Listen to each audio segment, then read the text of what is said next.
बिस्मिल्लाहिर्रहमानिर्रहीम। इब्तिदा है रब्बे जलील के बाबरकत नाम से जिसके कब्ज़े में मेरी और आपकी जान है। वतन अजीज़ और दयारे गैर में बसने वाले तमाम ही पाकिस्तानियों को एजेंडा ऑफ द डे से सिद्दीक सरवर का सलाम।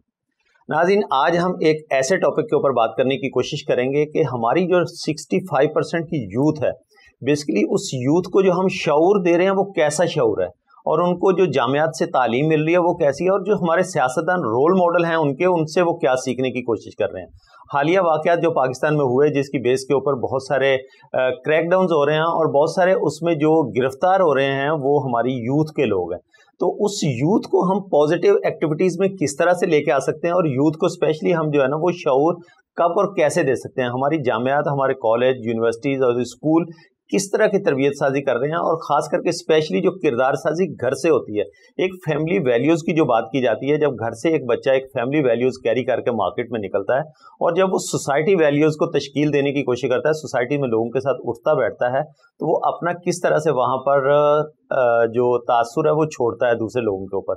अब जब हम बात करते हैं उस शऊर की, जो कि पीछे काफ़ी टाइम से नारे लगते चले आ रहे हैं, कोई वोट को इज्जत दो, कोई रोटी कपड़ा और मकान, कोई मदीना की रियासत बनाने के लिए जिन शऊर की बात की जाती है, जिस तरह का शऊर अवाम को या यूथ को अब मिला, कहा जाता है कि जी तब्दीली आ गई, बोलने का शऊर दे दिया गया, अब लोग जो हैं वो बोलते हैं अपने हक के लिए। तो आज हम इस पे बात करने की कोशिश करेंगे कि ये कैसा शऊर है और कौन सा शऊर है जिसकी बात की जाती है, और हमारी यूथ को कैसा शऊर मिलना चाहिए। जामियात में जो मैंने पहले बात की कि जामियात में कौन सी किरदार साजी हो रही है, तो आज इसके ऊपर बात करने के लिए मैंने स्पेशल रिक्वेस्ट की जामिया कराची के मेडिकल ऑफिसर और सिंडिकेट ऑफिसर हैं, सोशल एक्टिविस्ट हैं, जनाब डॉक्टर हसन औज साहब। अस्सलाम वालेकुम। वालेकुम सलाम। डॉक्टर साहब कैसे मिजाज? अल्हम्दुलिल्लाह। डॉक्टर साहब बहुत शुक्रिया आपके कीमती टाइम का, आप स्टूडियो तशरीफ लाए। Thank you so much. Doctor साहब, जिस तरह से मैंने अपने इंट्रो में बात करने की कोशिश की कि हमारी जो यूथ है उसको शऊर की बात की जाती है, किस तरह का शऊर हमने दिया, जो यूनिवर्सिटीज़ हैं, जामियात हैं, कॉलेज हैं, स्कूल्स हैं, वो किस तरह का शऊर दे रहे हैं, और सियासी पार्टीज़ किस तरह का शऊर दे रही है। Thank you so much for honouring me and inviting me in your show sir. आपने जो सवाल किया है तो वो आज की मौजूदा सूरत हाल के हवाले से बहुत ज़्यादा इंपॉर्टेंट है। हम समझते हैं कि हम बहुत बाशऊर हो गए क्योंकि हम सोशल मीडिया यूज़ कर रहे हैं। हमारे पास व्हाट्सएप है, हमारे पास सारी खबरें आ रही हैं, हर बच्चे के पास सारी खबरें आ रही हैं। उसे ये पता है कि GHQ में क्या चल रहा है, और इधर क्या चल रहा है, उधर क्या चल रहा है, अमेरिका क्या साजिश कर रहा है, उसे सब पता है। एक मोबाइल के ज़रिए उसे सब पता है। वो ये समझता है, उसे ये नहीं पता कि वो वही समझता है, वही सुनता है, वही पढ़ता है सोशल मीडिया पर जो पढ़ाया जा रहा है, उसे जो फैलाया जा रहा है वो सही है गलत उसे नहीं पता होता। आज में किसी को विलन बनाना है, मैं उसके बारे में नेगेटिव प्रोपेगेंडा स्टार्ट कर दूंगा और वो वही समझ के बड़ा होगा, परवान चढ़ेगा कि भाई यही हकीकत थी, ये थी। कल मैं किसी और को विलन बना दूंगा, परसों किसी और को विलन बना दूंगा। ऐसी स्टोरीज, ऐसी मिथ्स एग्जिस्ट करती हैं कि अमेरिका ने ये कर दिया तो उसने ये कर दिया तो इसने वो कर दिया। अपनी गलती हम अब कभी भी नहीं देखते, हम दूसरों को अपनी गलतियां दूसरे इम्पोज कर देते हैं। जैसे कहना चाहिए प्रोजेक्शन। अगर मेरे अंदर कोई बुराई है तो मैं दूसरों पर डाल के समझता हूँ कि मैं मेरे खिलाफ सब साजिश हो रही है, मैं कुछ नहीं कर रहा। तो ये सब कहाँ से डेवलप होता है? ये साजिशी जहन ये हमारे सोशल मीडिया से, और ये शऊर की पस्ती है। ये शऊर की पस्ती इससे ज़्यादा क्या होगी कि हम ये समझते हैं कि पूरी दुनिया हमें तबाह करने पे लगी हुई है, जबकि हम खुद अपने आप को तबाह करने पे लगे हुए हैं। अच्छा डॉक्टर साहब, जिस तरह से आपने शऊर की बात की, तो एक टीचर का बड़ा अहम रोल होता है कि वो अपने स्टूडेंट्स को, स्पेशली मैं स्टूडेंट्स के साथ साथ उस यूथ की बात करूँगा जो 65% पाकिस्तान में, एक जो टीचर है वो किस तरह से एजुकेट कर सकता है अपनी यूथ को, वो कौन शऊर दे सकता है। तो जो हमारी जामियात है वहाँ पर वो शऊर की बात की जाती है, जो आजकल जिस तरह से आपने बात की कि जो सोशल मीडिया के ऊपर तो वो ऐसा ही कंटेंट मिलता है, तो उसी कंटेंट को पढ़ के वो अपने आप को अपडेट कर रहे होते हैं। तो जो उस्ताद अपने इल्म से और अपने तजर्बे से उनको पढ़ाता है, क्या वो बिल्कुल बेकार हो जाता है? सर ये बहुत ही आपने अच्छा सवाल किया है। एक्चुअली ये कि पहले तो ये कि उस्ताद जैसे हैं, जैसे पहले होते थे, जो असातिज़ा की तकरीम जैसे होती थी, जो उस्ताद का रुतबा होता था, क्या वो अपने आप को उस्ताद बनना जस्टिफाई कर पाते हैं या नहीं? क्या वो अपने आप को प्रेजेंट करते हैं कि वो उस्ताद हैं या नहीं? पहली बात तो ये आ गई। क्या उनके अंदर उतना इल्म है, उतना हिल्म है, उतनी बुर्दबारी है, उतनी शफ़क़त है तलबा तालिबात के लिए कि वो अपने उस्ताद के लेवल दर्जे पे फाइज किए जा सके? पहले तो ये देखना होगा, चाहे वो कॉलेज के हों, यूनिवर्सिटी के हों, चाहे वो स्कूल के हों। फिर हमें तलबा तालिबात से शिकायत करनी चाहिए कि उनकी तरबियत, वो जिन घरों से आ रहे तो उनके माँ बाप ने कैसी तरबियत किया, अगर माँ बाप सही तरह तरबियत नहीं कर पा रहे, क्योंकि हर बच्चा हर अलग अलग माहौल से आता है, तो क्या उस्ताद का ही तो काम है कि उन सब बच्चों को स्ट्रीमलाइन करके एक ऐसा माहौल बनाए, एक सोशल हार्मनी का माहौल बनाए कि बच्चा मुल्क की खुशहाली में, कौम की खुशहाली में किरदार अदा करे, जो भी रोल अदा किया हो, चाहे वो एक मोची हो, एक माली हो, एक सैनिटरी वर्कर हो, एक डॉक्टर हो, इंजीनियर हो, उस्ताद हो, एक मस्जिद का इमाम हो, उन सब की तरबियत ऐसी होनी चाहिए कि कोई भी चीटिंग या फ्रॉड ना करे या अपने आप को सुपीरियर ना समझे, एक दूसरे की कलेक्टिव फैसिलिटीज़ के बारे में सोचे रादर के इंडिविजुअलिटी के बारे में सोचे। तो क्या हमारे असातिज़ा कराम वो बच्चों को सिखा पा रहे हैं या नहीं? एक उस्ताद टीचर वो आता है 45 मिनट की क्लास लेता है, 8:30 से 9:15 तक क्लास लेके 9:16 पे वो क्लास से बाहर होता है। वो तो सिर्फ अपनी जॉब करने आ रहा है, तनख्वाह उसे मिलती है लेक्चर देने की। बच्चों तो यही बोलते हैं कि सर हम तो इतनी हैवी फीस प्राइवेट यूनिवर्सिटीज़ में, हम तो इतनी हैवी फीस देते हैं पर सेमेस्टर, आप तो हमें पढ़ा रहे हैं and you are accountable to us। तो मतलब जो उस्ताद का एक मकाम होता था, उस्ताद का जो मुकद्दस रिश्ता था, रूहानी बाप का दर्जा दिया जाता था, तो वो ख़त्म हो चुका है अब हमारे इस माशरे में। जी बिल्कुल, जब से इस टीचिंग को एज अ प्रोफेशन काउंट किया गया है। वही मैं बोलूँगा मेडिकल साइंसेस के बारे में, जब तक डॉक्टर तबीब जो है इसको प्रोफेशन के तौर पे अगर आप लेंगे तो वो मैं नहीं समझता कि वो काबिल तकरीम है, क्योंकि वो अपनी जॉब कर रहा है, वो उसके आपसे पैसे ले रहा है।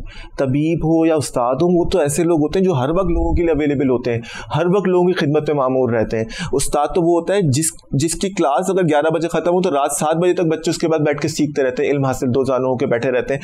कभी आपने सुना है, आप मौसीकी का इल्म देख लें कि उस्ताद बड़े गुलाम अली साहब थे, उनके पास जो तरबियत हासिल करने आते थे, वो मौसीकी सीखने आते थे, वो किस तरह बैठते थे, कितने मुअद्दब होकर बैठते थे, सुनते थे, घर के सारे काम करते थे।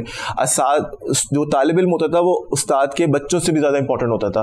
वो उस्ताद के घर के सारे काम करता था, उस्ताद की खिदमत में मामूर, जब भी उसे इल्म की नेमत से उस्ताद की पहचान उसके शागिर्दों से होती थी। जी बिल्कुल। अब आप देखें तारीख में क्या है कि सोक्रेटिस को हम उसके बच्चों को जानते हैं, उसकी फैमिली लाइफ को जानते नहीं। हम ये जानते हैं कि अफलातून उसका शागिर्द था, हम ये जानते हैं कि अरस्तु अफलातून का शागिर्द था, हम ये नहीं जानते कि अफलातून के कितने बच्चे थे, बीवियां थी, क्या था, हमें ये नहीं पता। हम फैमिली ट्री उसकी शागिर्दों से चल जी, उसकी कबले मसीह से उनकी पहचान किससे चल रही है? Through their students. उनके स्टूडेंट्स ने उनको जिंदा रखा। इमाम इब्न तैमिया को किसने जिंदा रखा? उन्होंने तो शादी तक नहीं की थी, उनकी तो औलाद ही नहीं है, कौन नाम लेवा है? और अभी भी इमाम इब्न तैमिया कितने फॉलोवर्स हैं? कैसे? इमाम इब्न क़य्यिम, उनके शागिर्दों ने उनका नाम जिंदा रखा। इमाम अबू हनीफा ने तो कोई फ़िक़्ह की किताब ही तदवीन नहीं की, उनके शागिर्दों ने उनके मरने के बाद तदवीन की है, और फ़िक़्ह हनफी सबसे जामे फ़िक़्ह कहलाती है। उन्होंने खुद तो लिख के ही नहीं गए थे। आप ये सोचें कि उनके स्टूडेंट्स ने कितना काम किया, उनकी पहचान इमाम अबू यूसुफ हो गए। तो हमेशा से असातिज़ा कराम की पहचान उनके तलबा से होती है। अगर आज के असातिज़ा कराम सिर्फ ये सोच रहे हैं कि भाई मेरी पहचान तो मेरे स्टूडेंट्स, एक इन्वायरमेंटलिस्ट है, वो टीचर वही सोचे कि मेरे मरने के बाद मैं जो काम कर रहा हूँ, मेरे जो शागिर्द हैं वो उस काम को लेकर आगे चलेंगे, या इनकी मैं तरबियत ऐसी कर दूं कि वो बहुत बड़े बड़े काम करें, पाकिस्तान के लिए बेहतरी के लिए काम करें, मुल्क दुनिया की बेहतरी के लिए काम करें, तो फिर जो है उसका नाम जिंदा होगा, उसी से उनका बोलबाला होगा। उनको ये समझ में ही नहीं आता है। जिस तरह से औलाद को सदका जारिया कहा जाता है, उस तरह से शागिर्द भी एक सदका जारिया है, मतलब वो उस इल्म को आगे बढ़ा गए। बहुत बड़ी बात आपने कही है कि सदका जारिया समझ के अगर आप कहेंगे तो फिर उस तालीम का फायदा है, वो तालीम की तरबियत भी करेगी। वरना तो एक प्रोफेशनल है, आप 45 मिनट की क्लास के पैसे दे रहे हैं, और आप ये देखें कि स्कूल हो, आप बच्चे पे हाथ नहीं उठा सकते, मैं उसके हक में खुद भी नहीं हूँ, लेकिन अगर किसी उस्ताद ने कभी किसी बच्चे को झड़क दिया तो टीचर्स, पेरेंट्स जो हैं आके टीचर्स की सरजनिश करते हैं और उसको जलील किया जाता है सबके सामने। तो वो टीचर क्या पढ़ाएगा, किस दिल से पढ़ाएगा? क्या बच्चों के सामने उसकी इज्जत रहेगी? क्या अपने घर में बच्चे को थोड़ा फॉर्मेलिटी पूरी करेगा कि आया क्लास ली और चला गया? बिल्कुल, डांट डपट नहीं करते बच्चों को। अगर हम अपना समझते हैं तो बच्चों को डांट डपट कर सकते हैं, क्योंकि बच्चे की तरबियत के लिए, डिसिप्लिन करने के लिए हम तरबियत करते हैं, सख्ती करते हैं, का डिसिप्लिन नहीं होता है। अच्छा डॉक्टर साहब, आप एक ऐसी जामियात से वाबस्ता हैं, सारा दिन आप हज़ारों स्टूडेंट को देखते हैं, डेली बेसिस पे आपका उनके साथ इंटरेक्शन भी होता है। स्टूडेंट की सोच कैसा, मेंटल लेवल कैसा होता है? स्टूडेंट जामिया में आता है, वो क्या सोच लेके आता है? डिग्री लेने के लिए आता है या तालीम हासिल करने के लिए आता है? दो तरह के स्टूडेंट्स होते हैं। एक तो यही है कि डिग्री लेने आते हैं, उनको ये कि मैं ये कर लूँगा मेरी जॉब लग जाएगी, उनको अपने फाइनेंशियल बेनिफिट्स पूरे करने होते हैं, और हम सबका फाइनेंशियल तकाजा भी ये इंसानी फितरत है। मैं चाहता हूँ कि बच्चों को ये रिक्वेस्ट करूँ इस प्रोग्राम के तवज्जुह से कि अगर आपको पैसे कमाने हैं तो प्लीज़ तालीम हासिल ना करें उसके लिए। आप मैकेनिक बन के ज़्यादा पैसे कमा सकते हैं।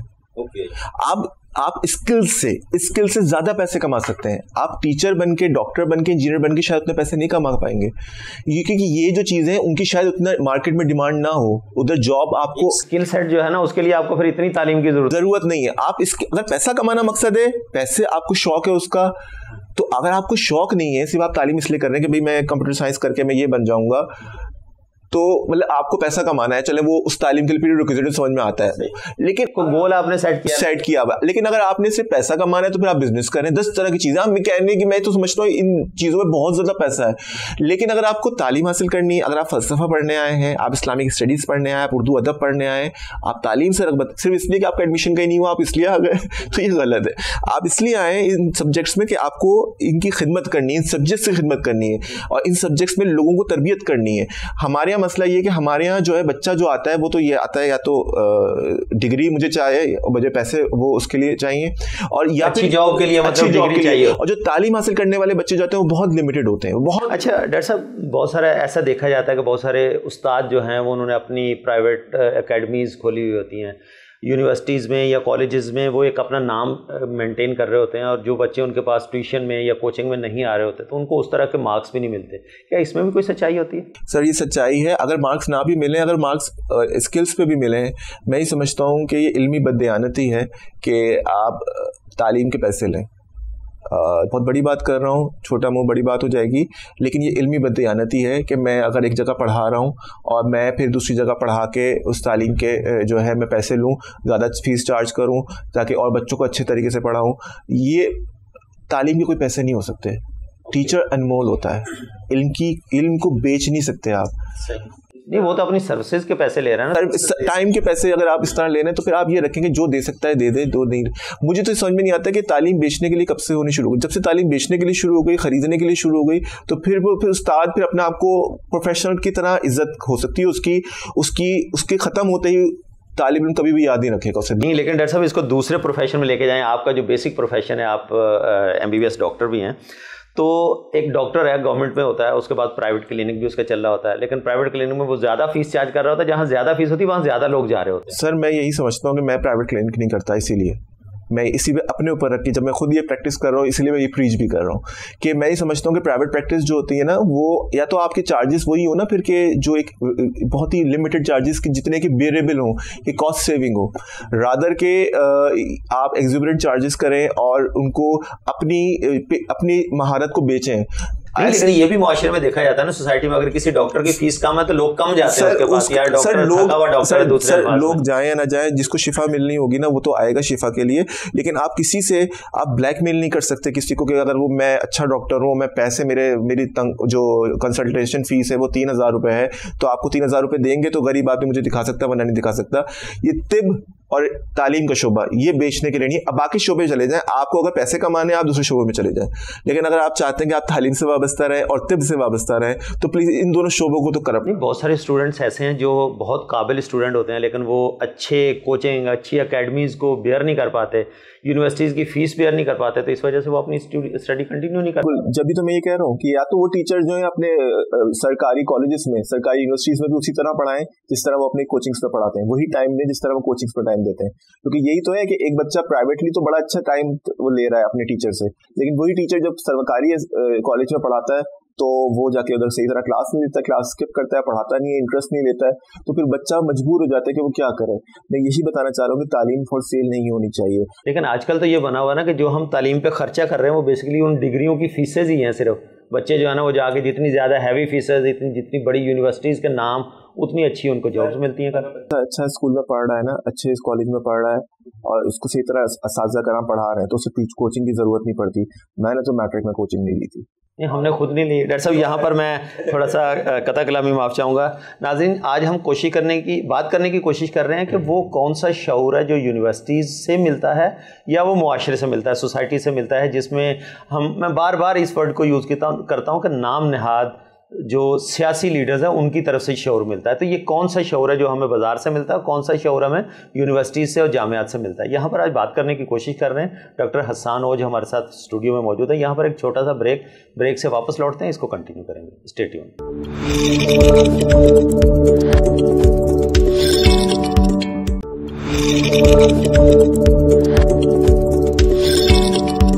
जी वेलकम बैक नाजरीन। ब्रेक के बाद दोबारा खुशामदीद कहूँगा। जिस तरह से हम बात कर रहे हैं शऊर की, और डॉक्टर साहब ने बड़ी अच्छी बात की थी ब्रेक पे जाने से पहले कि उस्ताद जो है वो अपने शागिर्दों की वजह से पहचाना जाता है, और उन्होंने कुछ एग्जांपल्स भी दी। तो यहाँ पर मैं अगर मौलाना जलालुद्दीन रूमी को कोट करूँ तो उनके उस्ताद शाह शम्स तबरेज़ का और दुनिया में कोई शागिर्द नज़र नहीं आता।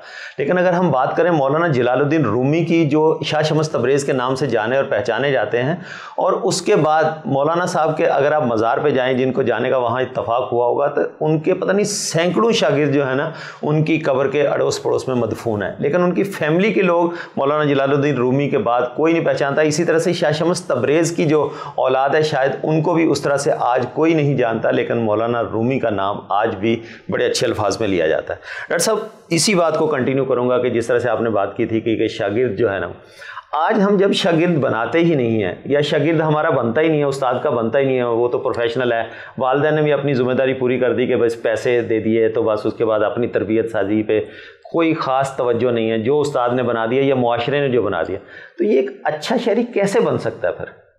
सर, अच्छा शहरी बनने के लिए मैं यही बता रहा था कि जब ये कल्चर आ गया ना कि इंडस्ट्रियलाइजेशन 16वीं सदी से, अगर हमें इसको समझना पड़ेगा सर, 16वीं सदी में जब इंडस्ट्रियलाइजेशन शुरू हुई यूरोप में और तो यूरोप में तरक्की शुरू की, तो हर चीज़ प्रोफेशनल हो गई। उस वक्त फिर एक वर्किंग क्लास ने जन्म लिया जो लेबर थी, और फिर मिडिल क्लास ने जन्म लिया, और उसने जो इस तरह काम करती रही, और फिर सदियाँ उन्हें कॉलोनियलिज्म आया, फिर पूरी दुनिया में बरतानवी कॉलोनीज़ थी और फ्रेंच कॉलोनीज़ थी, पुर्तगाल की कॉलोनीज़ थी, और ये जो है उसके बाद गुलामी से आज़ाद हुए सब मुल्क, सब एक पूरा एक समझे कि लंबा जर्नी है, वो 4 सदियों की जर्नी है, कौमों की तरबियत हुई है।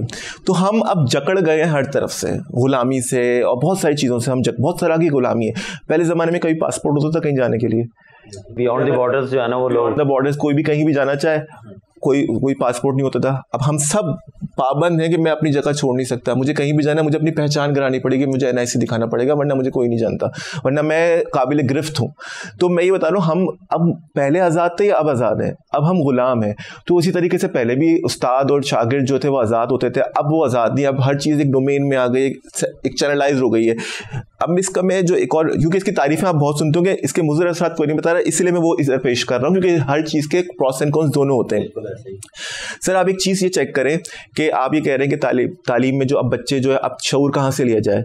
जब सोशल मीडिया आ गया, सोशल मीडिया पे अगर मेरे कोई 1 मिलियन फॉलोवर्स हैं, तो मैं तो जो लिखूंगा लोग वो सुनने को तैयार हो जाएंगे, वही मानने को तैयार हो जाएंगे, जो भी मैं बोल रहा हूँ, सच बोल रहा हूँ, झूठ बोल रहा हूँ, बकवास कर रहा हूँ, जो भी कर रहा हूँ, लोग वही समझेंगे सच। क्रेडिबिलिटी कहाँ रही? तो बात यही है कि, और हम खुद ही हमारे ही लोग कुछ लोगों को एंजल्स बना के प्रिटेंड करते हैं कि उनके सर पे हेलो बना हुआ है, कि वो एंजल्स हैं, ये बहुत ही साफ शफाफ लोग हैं, और कुछ लोगों को डेविल बना के, इनके सींग निकले हुए, वो बना के पेश करते हैं। कोई भी डेविल नहीं होता, कोई भी एंजल नहीं होता, हम सब इंसान हैं, कोई फरिश्ता नहीं है। सही है? तो किसी को लेबल करना फरिश्ता और फिर उसको आइडियलाइज करना भी, मेरा लीडर तो फरिश्ता है, आपका डेविल है, या मेरा डेविल है और आपका फरिश्ता, ऐसा नहीं होता। आपका भी लीडर इंसान है, मेरा लीडर भी इंसान है। मैं इस पार्टी को मानता हूं तो मेरे लीडर ने भी गलतियां की होंगी, आपका लीडर भी गलतियां करने, हाँ, इंसान है, गलती तो किसी से, एग्जैक्टली, उसने भी गलतियां की होंगी, और सियासत का नाम ही गलती है। तो हम जो तरबियत करें, चाहे वो सियासी हो चाहे समाजी हो, समाजी तरबियत पे मैं आ जाता हूँ। अगर है, यहाँ पर 2 तरह के लोग होते हैं, सोशलिस्ट होते हैं, मजहबी तबका होता है, और लिबरल्स होते हैं, ये तीनों अलग अलग है। वो उससे बात करना पसंद नहीं करता, वो उससे बात करना पसंद नहीं करता, वो उससे बात करना पसंद नहीं करता। हालांकि अगर बैठ के गुफ्तगू की जाए, अगर कोई बंदा सही मानों में इल्म हासिल करना चाहता है, तो वो कभी एक जगह पे स्टक नहीं कर पाएगा। प्रोडक्टिव डिस्कशन जब होगी तो उसके सम्राट निकलेंगे ना, यकीनन। वो समझ पाएगा दूसरे को भी कि भाई शायद ये भी सही है, शायद वो भी सही है, और कंफ्यूज होना कोई पॉजिटिव इंसान की निशानी होती है। अटल रहना अपनी बात में, मैं समझता हूँ कमज़ोर आदमी की निशानी होती है, क्योंकि उसने उससे आगे देखा ही नहीं होता। इस्लाम में ज़्यादा ज़ुबान से प्रचार करने को या किरदार बताने को अपना, कि मैं ये था या वो था, इतना अच्छा नहीं समझा जाता। हमारा जो किरदार है वो खुद बताए, हमारा जो फेल है, जो हम काम कर रहे हैं। तो जब हम ज़ुबान से खाली प्रचार करते रहें कि हम ऐसा करेंगे वैसा करेंगे, मेरे जो मैं कर रहा हूँ, जो मैं रोल मॉडल हूँ, वो वैसा नहीं है। तो फिर ये उस्ताद शागिर्द ये एक बड़ा कॉम्प्लिकेशन सा रिश्ता हो जाता है कि मैं उस्ताद बहैसियत उस्ताद बच्चों को एक लेक्चर तो दे रहा हूँ कि ऐसा करो, और मेरी ज़िंदगी के अंदर उसकी कोई इम्प्लीमेंटेशन है ही नहीं। मैं एक बात करता हूँ जी, मदीना की रियासत बनाने के लिए जा रहा, जब मैं खुद 5 वक्त नमाज नहीं पढ़ता, मेरे किरदार से किसी को नज़र नहीं आ रहा, तो क्या उससे शऊर पॉजिटिव जा सकता है? बिल्कुल नहीं जा सकता। तरबियत तो सिर्फ किरदार से ही होती है। मतलब ये तो अज़ल से चलता आया और ये चलता रहेगा। एग्जैक्टली मैं यही बताना चाह रहा हूँ कि तरबियत इतनी मुश्किल चीज़ है और तरबियत इतनी लंबी चीज़ है कि ज़रा सी भी आपने उसमें हिच आई तो वहाँ पर जो है ना वो आपने बड़ा अच्छा पॉइंट हाईलाइट किया तरबियत के ऊपर। पहले क्या होता था, यूनिवर्सिटीज़ में कॉलेजेस में तालीम के साथ साथ तरबियती नशिस्तें भी बहुत होती थी। आज मेरे ख्याल में इसका बहुत ज़्यादा फुकदान है, उस तरह से नहीं होती। तो आप ये समझते हैं कि इस वक्त शऊर लाने के लिए तरबियती नशिस्तों का होना बहुत ज़्यादा बिल्कुल, खासतौर पर पॉलिटिकल लीडर्स की तरफ से। अगर देखें हमारे पॉलिटिकल लीडर्स बहुत पॉपुलर हैं, तमाम पॉलिटिकल लीडर्स अपने अपने लोगों में असर रसूख बहुत रखते हैं और लोग उनके लिए जान देने को तैयार हो जाते हैं, जान लेने को तैयार हो जाते हैं। तो अगर वो अपने लोगों की तरबियत कर दें कि भाई आप किसी को गाली नहीं देंगे, किसी की कोई वीडियो के बारे में कोई बात नहीं करेंगे, किसी को पर्सनल बात नहीं करेंगे, किसी को भगोड़ा या किसी को जानी या किसी को प्ले बॉय नहीं कहेंगे, आप ये चीजें पर्सनल चीजें जो हैं, ये तो आजकल की सियासी पार्टियों में तो बेसिक है, यहाँ से स्टार्ट लेते हैं, बेसिक एटिकेट है। अगर आप किसी को बात ही यहाँ से स्टार्ट करें तो सामने वाला तो आपसे सुनने को तैयार ही नहीं होने वाला ना। आप पॉलिसीज पे बात करें, आप नजरियात पे बात करें कि भाई मेरी पार्टी जो है जिसको मैं सपोर्ट करता हूँ उसके नजरियात ये हैं, उसकी पॉलिसीज ये हैं, वो ये बातें करती है, वो इस तरह का निजाम चाहती है, वो ये निजाम लेके आएगी, कामयाब नहीं हो पाई हो जाएगी। आप दूसरी पार्टी अपना ये कि तुम्हारा लीडर तो वो करता है, तुम्हारा लीडर तो ये करता है, मेरा लीडर तो ये करता है, मेरे उसने जेल काटी, तुम्हारे ने नहीं काटी, ये चीजें जो होती है ना, ये पर्सनल, ये उस वक्त के आर्गुमेंट्स होते हैं जब when you have no arguments. और ये चीजें क्यों हो रही हैं? क्योंकि हमारे जो सियासी जो लीडरान है वो खुद यही चाहते हैं, वो खुद तरबियत नहीं कर रहे, वो खुद नहीं रोकते अपने लोगों को। तो वो डॉक्टर साहब कहते हैं ना कि नज़र का इलाज मुमकिन है लेकिन नजरिए का नहीं। तो नजरिया इतना पुख्ता होना चाहिए कि जब आप अपने किरदार से लोगों को बताएं तो उनको पता चले। नजरिए के लिए मुझे प्रचार ना करना पड़ते कि हर किसी को बताना पड़े कि मेरा ये नजरिया है। तो आप क्या कहते हैं? सर बिल्कुल सही कह रहे हैं आप। मैं एक वाकया शेयर करूंगा। कराची में एक दफ़ा एक वॉल चॉकिंग हो गई थी एक लीडर के खिलाफ। दूसरे लीडर ने मना किया कि उसको मिटाओ, अगले दिन सबने मिटाई। ये तरबियत होती है कि भाई आपको गाली नहीं देनी है, मैं करूंगा इख्तिलाफ करूंगा लेकिन गाली नहीं दूंगा। नजरियाती इख्तिलाफ होने चाहिए और उसको जो है ना उसको डिस्करेज करें। लेकिन प्रोपेगेंडा कैंपेन चलाना थोड़ा बहुत तो चल जाता है, कहीं आप ज्यादा प्रिज्यूम कर रहे होते हैं चीजों को, लेकिन जातियात पे आ जाना that is so disgusting and cross कि जो लीडर किसी की जातियात पे अगर बात करे, कोई भी लीडर हो, मैं तो उसको पसंद ही नहीं कर सकता। उसकी मेरे लिए रोल मॉडल जो है, मैं समझता हूँ अगर हमारे लिए अल्लामा शाह अहमद नूरानी सिद्दीकी रहमतुल्लाह अलैह, उन्होंने सियासत की उसमें रहे, मैं उनकी पार्टी से ताल्लुक नहीं रखता, लेकिन अगर आप उनकी बात सुनेंगे, उन्होंने कभी भी एक जो ऐसा मुतवाज़न रवैया रखा, कभी भी वो नहीं रखा, मजहबी होने के बावजूद भी सबके साथ, भुट्टो साहब के साथ, सबके साथ ताल्लुकात इतने अच्छे रहे। और उनकी क़यादत में तमाम मुत्तहिदा मजलिस अमल बनी जिसमें तमाम सियासी कायदीन इकट्ठे हो गए थे जो आपस में एक साथ बैठने को तैयार नहीं थे। मजहबी रहनुमा बैठने को तैयार नहीं थे, लेकिन शाह अहमद नूरानी साहब की क़यादत में बैठने को तैयार हो गए। लेकिन वो तो अभी मौलाना फजलुर रहमान की क़यादत में पीडीएम पूरी सारी इकट्ठी हो गई। हाँ जी, ये किरदार क्यों? क्योंकि वो सुनने का हौसला है, समझाने का हौसला है। मैं ये नहीं कह रहा वो ठीक है या गलत है, मैं ये नहीं कह रहा। मैं कह रहा हूँ आपका किरदार ऐसा होना चाहिए कि आप अगर किसी को गालम गलोच करेंगे या कोई ऐसी बात करेंगे तो लोग तो मुश्तइल होंगे। आपके किरदार में, आपकी बातों में ऐसा वजन होना चाहिए, ऐसी तरबियत होनी चाहिए कि लोगों को जोड़ें ना कि तोड़ें। अच्छा डॉक्टर साहब, एक पुराने अगर पीछे मैं कुछ अदवार की बात करूँ तो यूनिवर्सिटीज़ में, कॉलेजेस में तलबा तंजीमें हुआ करती थी। वो तलबा तंजीमें सियासी शौर भी उनको मिल रहा होता था। बहुत सारे ऐसे यूनिवर्सिटीज़ में और जामियात में काम होते थे जो मतलब तलबा तंजीमें करवाया करती थी, एक हेल्प भी हो जाती थी स्टूडेंट्स। आप क्या समझते हैं कि वो तलबा तंजीमों का होना एक अच्छा था या स्टूडेंट्स की लाइफ को वो भी एक्सपॉइल करते थे? मैं समझता हूँ तलबा तंजीमें जो हैं, अभी जो मैं देखता हूँ जामिया कराची में, डाउ मेडिकल कॉलेज से मैंने पढ़ा, उधर तो कोई तंजीम नहीं थी और अल्हम्दुलिल्लाह हम सब ने बहुत प्रोफेशनली पढ़ा और हम सब बहुत आगे आगे पहुंच गए।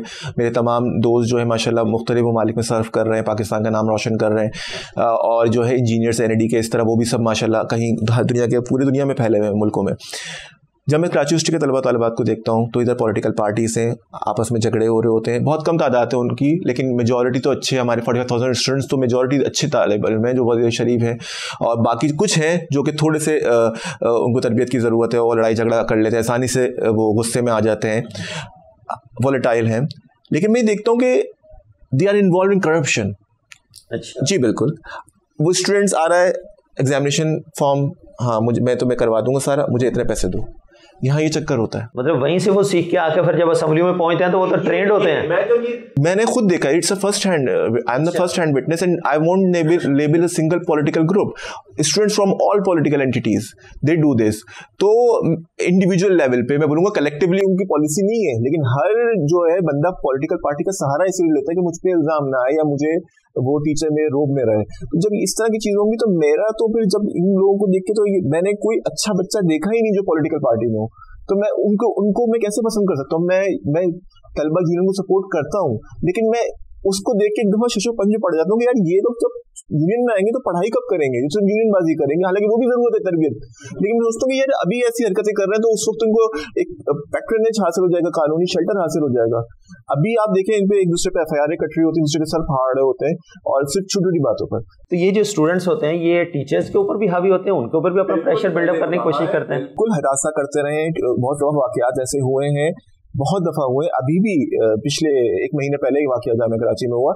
बताने का मकसद ये कि ये लोग जो है क्यों इतने, भाई who are you are just an student, आप पढ़ने आए हो यहाँ पे। अगर आपको किसी टीचर से मसला है आप जाके कंप्लेन करोगे चेयरमैन को कंप्लेन करोगे, चेयरमैन नहीं सुनता है आप डीन को कंप्लेन करोगे, डीन नहीं सुनता है तो आप रजिस्ट्रार और वाइस चांसलर को कंप्लेन करोगे। आप हरेसमेंट कमेटी में लिख दो, उधर से सेक्सुअल हरेसमेंट नहीं देखी जाती है, आपको मेंटल हरेसमेंट भी आप दे सकते हैं एप्लीकेशन। लेकिन आप जो है आप टीचर से दूर शुरू हो जाते हो। मतलब ये कहाँ की तकरीम रही? आपके घर से आपको ये सिखा के पीछे जा रहा है कि बेटा अगर कोई बड़ा बोल दे कुछ तो आपको इस तरह बदतमीजी से बात करनी। यहाँ पर तो टीचर में हाथ उठाने से भी गुरेजा नहीं होते यहाँ पर स्टूडेंट, कुछ लोग तो इस हद तक गुजर जाते हैं। तो यहाँ पर यानी कि एक बड़ा सवाल ये उठता है कि जो पेरेंट्स उसकी किरदार साजी कर रहे हैं उसमें कहीं ना कहीं कमी जरूर है कि वो उस तरह से वो तकरीम उसातिज़ा की नहीं पढ़ा के घर से भेज रहे, या वालिदैन की भी यकीनन वो फिर उस तरह से इज्जत नहीं करते होंगे। सिर्फ वालिदैन का पैसा तो यूज़ हो रहा है, लेकिन वालिदैन की तरफ से उस तरह की उनको फिर वो वाली जो तरबियत घर से मिलनी थी वो नहीं मिल पा रही है। पेरेंट्स तो मैं समझता हूँ कि हम लोग तरबियत करते ही नहीं है, हम लोग सही तरबियत करते बड़ी जुम्मा हो जाता है फीसें पे करके। और मैं बताऊं बच्चों को मैंने देखा है कि माएँ जो है मोबाइल में लगाए, वो दूध नहीं पी रहा तो उसको मोबाइल कार्टून दिखाने शुरू कर। हाँ ये तो आजकल छोटे बच्चों के साथ इस तरह नहीं हो रहा तो उसको टाइम नहीं दे रहे, उसको अल्लाह की रिजल्ट नहीं लेके आ रहे, उसकी तरबियत उसको टाइम नहीं दे रहे, उसको मोबाइल टीवी पे लगा दिए कि फिल्में देखे, कार्टून देखे और इससे ही वो अपने आप को ग्रो करे। वो क्या कर रहा है बच्चा, बदतमीजी कर रहा है किसी से, उसको नहीं रोक रहे, छोटा है छोड़ो कोई बात नहीं, उसकी तरबियत डिसिप्लिन ही नहीं कर रहे उसे। अच्छा यही बच्चा उस वक्त तक आपकी इज्जत करे तक आप उसको पैसा दे रहे हैं क्योंकि वो आपकी डिपेंडेंट है, आप पॉकेट मनी दे रहे हो, आप उसकी फीस भर रहे हो। जब वो कमाना शुरू होगा आपको छोड़ के जाएगा, छोड़ के जाना उसका हक है, कोई बात नहीं, आपकी गुलामी करना उस पर फर्ज नहीं है, लेकिन आपकी इज्जत नहीं करेगा, आपका ख्याल नहीं रखेगा। क्या हम ये नहीं कर हम बच्चों को अपने गुलामी के लिए पैदा करते हैं, लेकिन क्या हमने माशरे का शहरी इसलिए बनाते हैं? ये एक बड़ा अच्छा एक और टॉपिक आपने डॉक्टर साहब पॉइंट जो है ना हाईलाइट कर दिया, लेकिन मुझे यहाँ पर फिर एक ब्रेक का इशारा हो रहा है। तो नाजरीन यहाँ पर एक छोटा सा ब्रेक लेते हैं, ब्रेक से वापस आते हैं। स्टेट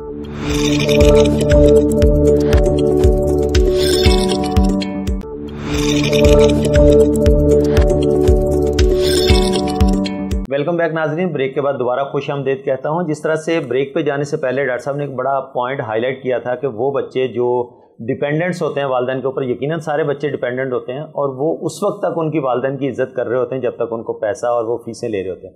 जैसे ही वो कुछ कमाना शुरू कर देते हैं तो वो फिर इग्नोरेंस की पॉलिसी के ऊपर आ जाते हैं। अब देखना यह है कि वालिदैन ने कौन सा ऐसा पैसा उनकी तरबियत के ऊपर लगाया जिसकी वजह से ये सारी चीज़ें देखने में आ रही हैं। डॉक्टर साहब बड़ा अच्छा पॉइंट आपने हाईलाइट किया था। इसमें एक बड़ा मेजर आंसर जो है वो रिज़्क़ हलाल का। अगर आप हलाल का लुकमा बच्चों को नहीं खिलाएंगे तो यकीनन ये वाली जो नौबत आपने कहा कि वो आएगी जब वो पेरेंट उनके ऊपर डिपेंडेंट होंगे तो यकीनन वो फिर उनको वो वाली सर्विसेज या वो वाली सहूलियात नहीं मिलेंगे। केयर तो करेंगे लेकिन जो हम आज बो रहे हैं वही कल काटेंगे। तो हमें अपनी औलाद की तरबियत के लिए रिज़्क़ हलाल की कितनी ज़्यादा इंपॉर्टेंस है? सर बहुत ही बेहतरीन बात की है आपने, मेरा फेवरेट टॉपिक है और इसके हालात में मैं बहुत ज़्यादा गुफ्तगू करता रहता हूँ क्योंकि हम सब इंसान कहीं ना कहीं मजबूर हो जाते हैं कि यार बच्चे हैं, पूरा नहीं हो रहा, मेरे पास इतने मुलाजमीन आते हैं उनका पूरा नहीं हो रहा, तो कितने मुश्किल हालात में दवाई ख़रीदने के पैसे नहीं होते और बहुत इंसान के लिए एक्सप्लॉइट होना बहुत आसान हो जाता है कि वो हलाल जो है उससे हट जाए रिस्क हलाल से। आपने एक लुकमा, वही पॉइंट होता है बेसिकली, वही ट्रेकिंग पॉइंट होता है। आपने एक लुकमा भी अगर रिस्क हराम का बच्चे के पेट में डाल दिया तो उसके बाद जो उसके कॉन्सिक्वेंसेस होंगे ना वो आप शायद खुद भी नहीं सह पाएंगे।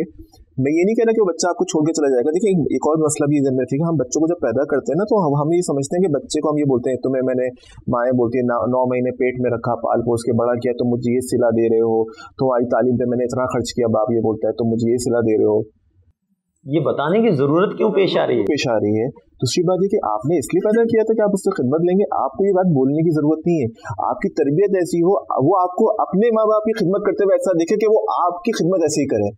अगर बच्चा दिखेगा कि मेरे माँ और मेरी बाप अपने माँ बाप की इतनी खिदमत करते हैं, अपने बहन भाइयों का ख्याल रखते हैं, वो देख रहे कि मेरे माँ बाप अपने बहन भाइयों की बुराई नहीं करते, एक दूसरे के बहन भाइयों की बुराई नहीं करते, अपने माँ बाप को इग्नोर नहीं करते, तो वो बच्चे आपको भी इग्नोर नहीं करेंगे, आपकी भी ख्याल रखेंगे। वो देखेंगे दुनिया का परसेप्शन, मैं अगर अपने बाप को जो करते देखूंगा मैं वही करूंगा, मुझे लगेगा वही सही है। तो ये सबसे अहम चीज है कि आप एटलीस्ट जैसे भी हो, शादी के बाद, बच्चे हो जाने के बाद, तो अपने आप को एटलीस्ट उनकी नज़र में ना गिराएं, क्योंकि आप उस बच्चे की ज़िंदगी तबाह कर देंगे। उसको नहीं पता कि वो मेरा बाप जो कर रहा है वो सही कर रहा है, गलत, उसके लिए वही सही है जो आप कर रहे हैं। उसको लगेगा, अगर वो उसका बाप ये बोलेगा बेटा दुनिया ऐसी ही है, इसके साथ ऐसे ही चलो, सख्ती किया करो, तो वो सख्त बन जाएगा।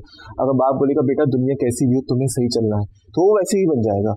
तो अपनी सी पूरी कोशिश करें कि, और वो बच्चा आपके लिए क्या कोई माशरे के लिए सदका जारिया होगा, कुछ सबकी खिदमतें कर रहा होगा। मैंने इतने अच्छे अच्छे बच्चे देखे जो एक बच्चा होता है पूरे खानदान को चला रहा होता है, पूरे खानदान का ख्याल रख रहा होता है, और मैंने ऐसे ऐसे बच्चे भी देखे जो एक बच्चा होता है जो पूरे खानदान को तबाह कर रहा होता है।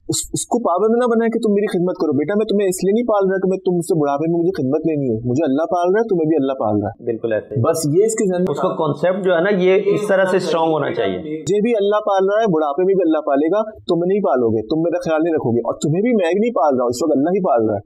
ये चीज आप उसको बच्चे को सिखाएंगे और उसके जहन में बड़ों की इज्जत डालेंगे, चाहे वो आपका दुश्मन ही क्यों ना हो, कि बेटा सलाम करना है, ख्याल रखना है बड़ों का, बच्चों का आपस में बहन भाइयों का ख्याल रखना है। तो छोटा भाई बड़ा भाई छोटे भाई से ज्यादती नहीं करेगा, छोटा भाई बड़े भाई से बदतमीजी नहीं करेगा। ये जो घरों में हो जाती है ना कि प्रॉपर्टी भी डिवीजन, आपने कभी ये देखा कि बहन भाई एक दूसरे के लिए यूं दे दें कि भाई मेरा हिस्सा तुम ले लो, मुझे लड़ाई नहीं चाहिए?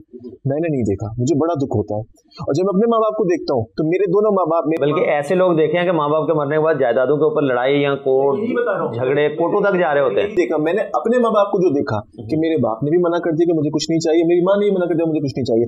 मैं अपने घर में क्या एग्जाम्पल देख रहा हूँ, तो मैं क्या करूंगा?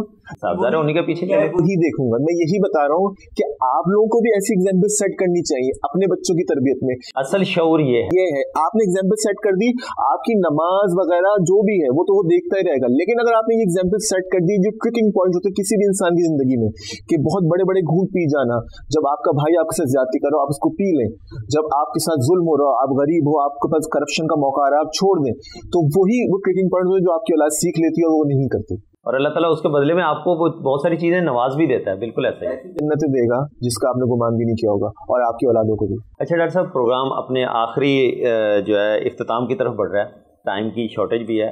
ये जो जामियात की हमने बात की, यूनिवर्सिटीज़ की, वहाँ पर तो तलबा तंजीमों का आपने कहा कि उस तरह का वो वाली तरबियती नशिस्तें नहीं होती, लेकिन एक हमने ये देखा था कि घरों में बैठ के बड़े बुजुर्ग कहानियाँ सुनाया करते थे बच्चों को, एक तरबियत की जाती थी। हर घर में तकरीबन, अगर मैं अपने बचपन की तरफ चले जाऊँ तो रात को सोने से पहले कोई ना कोई कहानी सुनाई जाती थी, कुछ इस तरह का बताया जाता था। तो ये इखलाकी कदरें जो ये हमारे जो एक आबाओ अजदाद के जो एक रस्में थी, उससे भी बड़ा शऊर और तरबियत होती थी। बिल्कुल सर, एक्चुअली वो न्यूक्लियर फैमिली सिस्टम नहीं था, वो जॉइंट फैमिली सिस्टम होता था। वहाँ ताई ने मार दिया कोई बात नहीं, चाची ने थप्पड़ मार दिया कोई बात नहीं, आके लड़ेगा नहीं कोई कि मेरे बच्चे को क्यों मारा, या नंद फुप्पो ने मार दिया तो कोई पूछेगा नहीं कि तुमने क्यों मारा। सबके बच्चे सांझे होते थे, सबकी तरबियत बराबर होती थी। लेकिन अब जो कल्चर है कि अब दादा दादी भी कुछ ज़्यादा बोल दें तो माँ बाप लड़ने आ जाते हैं कि आपने क्या बोल दिया मेरे बच्चे को।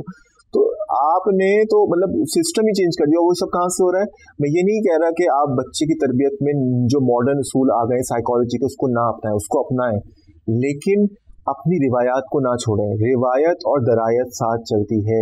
Modern values should also be join with traditional values. Traditional values के बिना आप अधूरे हो, और मॉडर्न वैल्यूज के अगर आप नहीं वो करोगे अडॉप्ट तो आप पीछे रह जाओगे। तो दोनों को साथ लेके चलना है, एक के बिना दूसरा अधूरा है। मैंने ये ज़्यादा बातें इसलिए की हैं कि सिर्फ आपको ये बताने के लिए, लोगों को ये समझाने के लिए कि हम इसके दूसरे एस्पेक्ट पे तो बहुत बात करते हैं। जो बातें मैंने कहा ये आईना भी दिखा दूं कि जो हम कर रहे हैं ये गलत है। तो हमें शऊर लाने के लिए पहले अपने घर से, यानी कि मैं जामियात को, यूनिवर्सिटीज़ को, कॉलेजेस को, स्कूल्स को बाद में कसूरवार ठहराऊंगा, पहले मैं खुद अपने आप को कसूरवार ठहराऊंगा कि मेरे घर पे जो मैं बच्चों की तरबियत कर रहा हूँ, जो मैं सोसाइटी वैल्यूज़ डेवलप करने के लिए अपने घर से फैमिली वैल्यूज़ बाहर भेज रहा हूँ, वो क्या है। अगर मेरे घर पे वो फैमिली वैल्यूज़ को अपनाया नहीं जाता तो यकीनन सोसाइटी उस तरह से तरतीब। बिल्कुल सर, बिल्कुल बता फरमाया आपने। और एक और बात मैं इसमें ऐड करूंगा ज़िम्नन, वो ये है कि एक घर में भी 4 बच्चे अलग अलग नौइयत के होते हैं, पर्सनैलिटीज अलग अलग होती हैं। तो बाप का फ़र्ज़ क्या होता है कि वो एटलीस्ट जो उनमें से सबसे मैं बोलूँगा word evil minded criminal minded बोलना गलत हो जाएगा, लेकिन जो थोड़ा टफ है, जो थोड़ा सख्त मिजाज है, वो भी उसकी तरबियत भी ऐसी हो जाए कि वो माशरे में जाके उतना टफ ना हो, बल्कि हिल्म और नरम इंसान ही हो, बुर्दबारी वाला इंसान ही हो। डॉक्टर साहब बिल्कुल अपने इख्तिताम पे प्रोग्राम चलते चलते हमारी नौजवान नस्ल को, यूथ को क्या मैसेज देंगे? वैसे तो पूरा प्रोग्राम ही मैसेज है, लेकिन एक स्पेशल मैं ये मैसेज देना चाहूँगा कि प्लीज़ अपने असातिज़ा कराम को, जो PhD के तलबा तालिबात हैं, वो जब चूज़ करते हैं कि हम उसमें वो वाहिद है जिसमें हम अपने उस्ताद को खुद चूज़ करते हैं, सिलेक्शन का एक ऑप्शन दिया जाता है।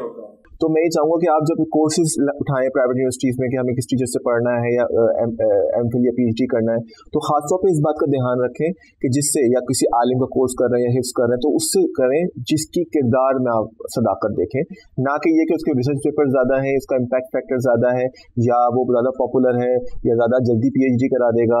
वो स्लो हो, लेकिन वो आपकी तरबियत ऐसी कर देगा, मंच देगा आपको ऐसे, और उसके साथ वक्त गुजारने का ना आप पे बहुत अच्छा इफेक्ट आएगा। बहुत शुक्रिया डॉक्टर हसन ओज साहब, आज आप अपना कीमती टाइम निकाल के यहाँ तशरीफ़ लाए।